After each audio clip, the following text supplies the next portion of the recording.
Welcome back once again to Frontliner Analysis, and if you're watching us for the first time, please kindly take a second of your time and subscribe to our YouTube channel. Then don't forget to turn on notification bell for more updates daily. Now, ladies and gentlemen, allow me to begin this analysis by asking you a question.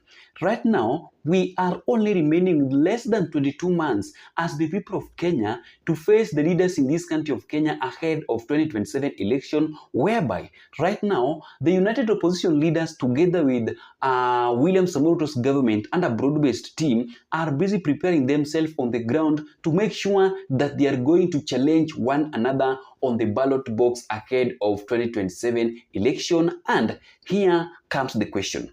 Do you think that right now Edwin Sifuna and Senator John Metu can agree to be appointed under William Samoei Ruto's cabinet? Nasikia kuna watu wanazunguka wakisema ati ni baba pekee alikuwa anaweza kuangusha wao kura. Kuna mjumbe hapa ametuambia mtoto wa Simba ni nini? Simba. Watashangaa sana. Jambo la pili, uhusiano tulioweka na serikali ya UDA. Mkataba huo baba mwenyewe aliwaambia mwenye kuandika ni nani? Wacha kushinda ukituuliza atutaenda nyumbani na njia gani? Mambo ni tatu. Either ugoje 2027 tukutoe, ama leo uresign uende nyumbani. Ikishindikana, katiba inasema mtu akikufa anaweza kuondoka kwa kiti. Unaweza jinyonga nyumbani na uende nyumbani, hakuna shida. Aende asiende. Aende asiende. Jambo la mwisho. Because as I'm talking to you right now, there is a looming cabinet reshuffle. And that looming cabinet reshuffle is all about for William Samoei Ruto to look for numbers ahead of 2027 election, but it is not a cabinet reshuffle that is going to favor the people of Kenyans. No. It is something that Ruto is the only person that is going to benefit from that cabinet reshuffle because Ruto is looking for numbers ahead of 2027 election. Nobody should lie to you that right now, if Ruto takes Sifuna and Senator John Metu, then things will be okay in this country of Kenya under his government. No. Ruto is looking for numbers ahead of 2027 election, and that is the reason why he poached Gideon Moi and told him to leave that seat of the senator.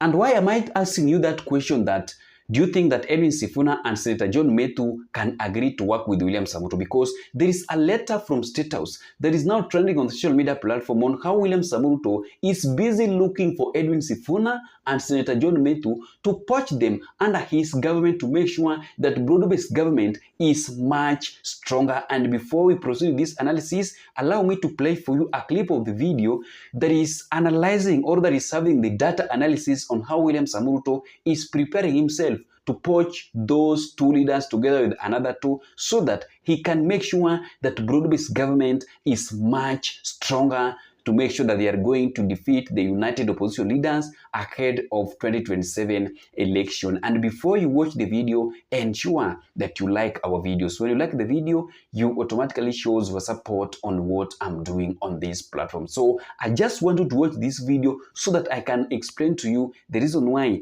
Edwin Sifuna and Senator John Metu cannot agree to work with William Samoei Ruto at this particular moment. Good evening. Tonight, we begin with a major shake-up in the cabinet, one that's already sending ripples through the political establishment. The National Assembly has confirmed that vetting is now underway for 4 new cabinet secretaries. The nominees include John Metu, tipped to take over the powerful agriculture docket, Gideon Moi slated for ICT, Naisula Lesuda, and Edwin Sifuna, the ODM Secretary General, reportedly headed to a critical service ministry. 4 names in, 4 out. Among them, Mutahi Kagwe, Deborah Barasa, Rebecca Miano, and Eric Morethi. And with this, a fresh round of by-elections looms. The IEBC has already gazetted vacancies in the Senate and National Assembly, with particular focus on Nyandarua, where Metu's move opens up a crucial Senate seat. But beyond the names and dockets, this reshuffle signals something deeper. President William Ruto is rebalancing his coalition, shedding remnants of the Uhuru-era elite while stitching together a new alliance, one that pulls in ODM loyalists, Rift Valley anchors, and even elements from Gema's younger guard. In one stroke, he's rewarding loyalty, consolidating power, and confusing the old tribal fault lines. For Rigathi, the inclusion of close allies looks like leverage. For Uhuru Kenyatta's Mount Kenya bloc, this may feel like political exile. And for Raila Odinga's camp, that's the real question. Is this infiltration or integration? The cabinet is changing, and so is the center of gravity. As 2027 looms, the race for numbers has already begun, not at the ballot but at the table. For Citizen TV, I'm Ivan Okwara. So that is the video. Do you think that that one can happen? According to my political view, at this particular moment, I don't agree with that one. There is something that William Samoei Ruto is trying to test. Just trying to test water. Hata yeye mwenyewe anajua that Sifuna with Senator John Metu cannot agree to work with Ruto, because even if Ruto is looking for numbers, then Edwin Sifuna, people will not believe in what Sifuna and Senator John Metu will tell them. Because right now, people hate Ruto. And people love Sifuna and Senator John Metu because they have been on the side of Kenyans at difficulty moments. So, if they can try to work with William Samoei Ruto and or agree to be appointed, let me just use a simple word. If they can agree to be appointed under William Samoei Ruto's administration, then they will automatically lose their popularity on the ground. Because Kenyans won't listen to what they will be telling Kenyans. Hawatasikia. Because there is no way you are going to convince Kenyans that right now Ruto is a good person. Because the person who used to do it was the late ODM party leader Raila Amolo Odinga, because it is something that Kenyans knew. Wakenya walikuwa wanajua. So Sifuna and Senator John Metu cannot compare themselves to Raila Amolo Odinga. That is number one. Number two, Sifuna knows very well that we are remaining with a few years, in fact 22 months, to return back to the election, whereby right now those offices is not important. When waliingia last year during the anti-government protest, hao ndio walibahatika. But for now, saizi ni ngumu. Najua ni ngumu. Those offices are now not important. And if Edwin Sifuna, together with Senator John Metu, will try to go and agree to be appointed under William Samoei Ruto administration, then that will be the end of their political career in this country of Kenya, because Sifuna will not have a voice under ODM. That is number one. Number two, Sifuna will not have a voice in this country of Kenya, because nobody will listen to him. Nobody will trust them. Because they are the people that are on the forefront, and they are the people that are on the limelight where Kenyans are seeing. Especially Sifuna.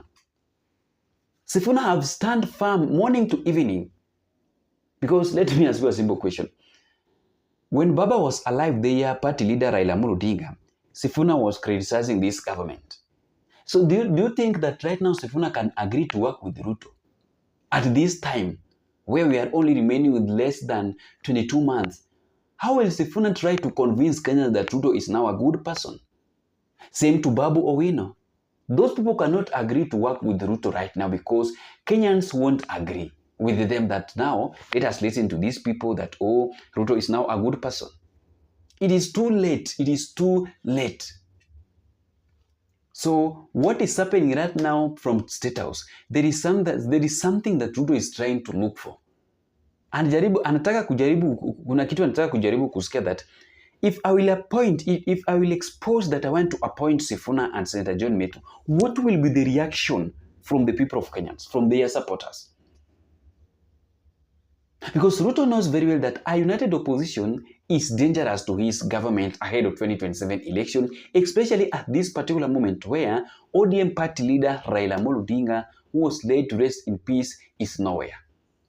And Ruto knows very well that under ODM, there is no popular leader that can unite the people from Nyanza region to vote for his presidency beyond 2027 election, because even James Orengo alijoin tu serikali because he swallowed the words of Raila Amolo Odinga and agreed to work with Ruto.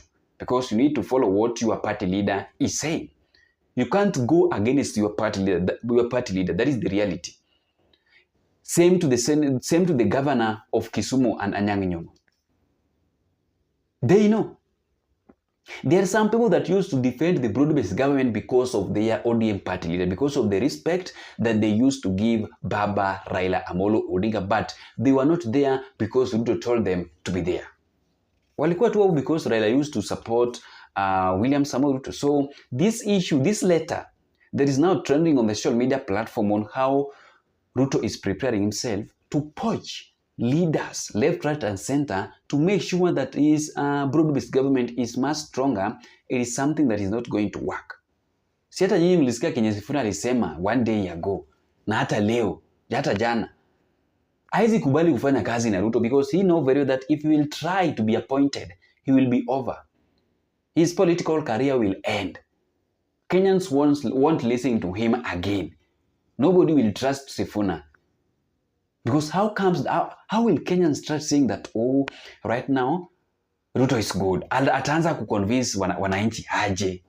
So for me, I don't agree with that appointment of Senator John Metu ahead of the looming cabinet reshuffle that is going to happen as soon as possible if Ruto will return back here in Kenya. Thank you so much and may God bless you.